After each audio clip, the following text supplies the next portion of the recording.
Todd told me it was would be $300, be $150 a month. Okay. Somewhere between 125 and 150 then.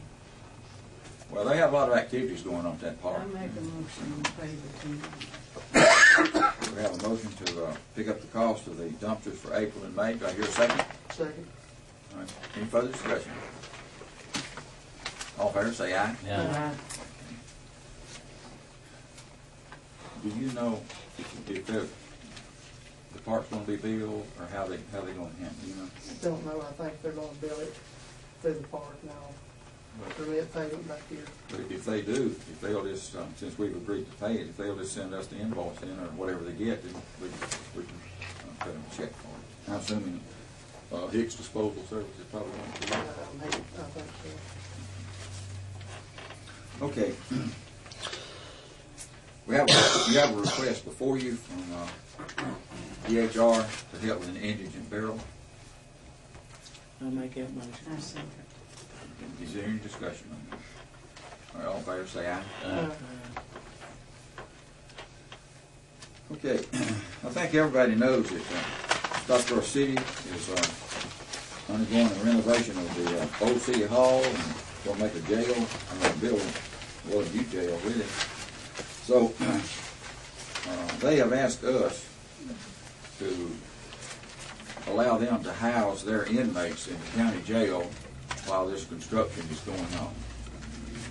And Mr. Porter and I met with the city's attorney, with the police chief, and president of the city council about a week or so ago, and we talked about some things involved with this. The sheriff included in that meeting? Yes, he was. And so we, of course, the first thing we would have to have would be a resolution of the city council making that request, and that's what you have in your folder. This we understand done last night at the meeting. Have you had any further discussion with the attorney about some of the finer points of them, other than what you wrote, what you put in? And we had a brief discussion after I drafted a proposal and have not heard from him since then. What does the proposal consist of, if I could ask? It is general terms about the housing of the inmate, who's going to be responsible for the inmate. Any type of monetary funds exchange? There is some discussion of monetary funds exchange. There is some discussion about monetary funds and who's going to pay for what, they're going to pay for their own officers. The contract to that extent is already in effect with the city as far as feeding their inmates. We've had that contract for some time, so of course that would continue. And so it seems to me that one of the finer points is going to have to be what they'll have to make an agreement, come to an agreement on a per diem basis that they'll pay. So, but you have not discussed that any further with the? I did discuss it with him, but on that did not get a response. Was there anything decided at the Monday meeting about a per diem? That was left up to the two attorneys to get together, work out an agreement to be presented to both bodies. So this resolution was passed was just asking us if we would be willing to house their inmates while they're building the jail, which is, it's no big deal. And if we get together on agreement, that's all we see. We will have if we can reach an agreement, right? And the agreement will have to include that, because they want to bring their personnel on board at the county jail, and so you're dealing with something a little bit different there when you deal with the jailers for the city and the jailers for the county. So what's the discussion with the per diem? Where does that come in? The two Well, that needs attorneys. to be part of the contract.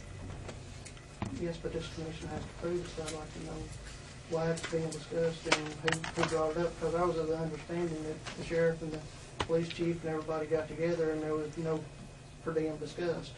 It was going to be that the city was gonna handle all costs with the jail, including the jailers, the food, and they were gonna take all responsibility for all city inmates. Am I correct in that assumption? Who's gonna take all responsibility for The city for their inmates? it?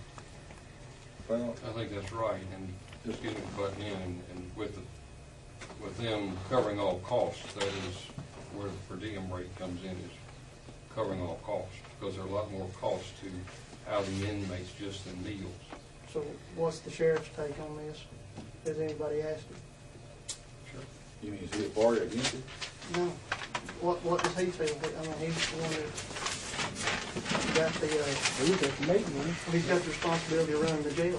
That's what I'm saying, so He hasn't had any objection to housing. I understand that, but what's his feeling on per diem? Well, I'll repeat again.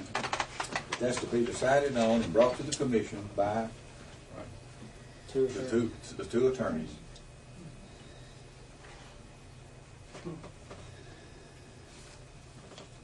Is that They on both sides, they haven't crossed the bridge yet, they're trying to meet in the middle, I assume, right? Well, that's what I'm asking. Has the chief and the sheriff, have they come to terms and agreements? And all that we're waiting on is the per diem. The final decision will be made by this body right here. I And understand. it'll be made when the agreement is worked out between the two attorneys, if they want to accept it or don't want to accept it. I was at the meeting, there wasn't any suggested figure for per diem, other than the fact it was pointed out they already pay $5 a day for feeding them. Who pointed that out? Well, that was just in the general discussion. You was there, wasn't you? Yes, sir, I was there, and there was no discussion of paying to house our prisoner. We thought there was gonna be a vote tonight, because we're ready to move. Well, but your attorney has not moved. He's waiting on y'all, because y'all are wanting to charge us $15 a day, and I'm speaking on behalf of the chief, and we wasn't in agreement with that. And that should have been relayed by your attorney to Mr. Porter. Well, it's supposed to be all worked out last Monday. Per diem is, like I say again, there's a lot more to housing prisoners than the cost of the meals, and the sheriff is aware of this. I'm not speaking out of turn, the sheriff's aware of that. I don't want to speak necessarily for the sheriff. We'd agreed with the sheriff to bring 5 employees over to set, I guess, remove that per diem, is the agreement with the sheriff and the chief. Well, I don't imagine the sheriff's gonna reduce his staff. No, he's gonna gain staff. No, I'm talking about his staff that we're paying for. So that's not gonna be an advantage to operate in the county jail if y'all bring 5 employees over. Okay. How many inmates are in the Kansas City jail right now? 6. So we're gonna have 5 jailers to 6 inmates. No, you have 1 jailer, they work 3 shifts. Oh, okay, I got you. But we're putting, Sometimes 2 Say, jailers. and when they were jail, we're gonna walk around with each one. Well, We got one for each We man. build up to 30, I might go in the morning, it'd be 30. That's true, but if it was 6, you just put them on each one man. Yeah, you could have a bad night and have 40 in the morning. Right. were any commissioners notified of the meeting? It was not a commission meeting. No, I understand, but we're having people act on behalf of the commission without even asking or talking to the rest of the commission. We haven't acted on anything. Well, undoubtedly we got discussion on per diem tonight. Mr. Porter wrote Mr. Kennemer a letter on the 22nd. But you're saying you had no response. I think they were waiting on tonight to see what y'all was gonna do. Well, That's what he said last night at the meeting. okay. We thought this would be the final vote tonight, unless I'm Mr. wrong. Porter's letter to Mr. Kennemer said, please review and let me know if we need to make any changes once we have agreed upon the appropriate per diem for indirect costs, then we'll fill that in. Well, my question is, and I guess I'm not being clear here, if all the discussion on Monday was about personnel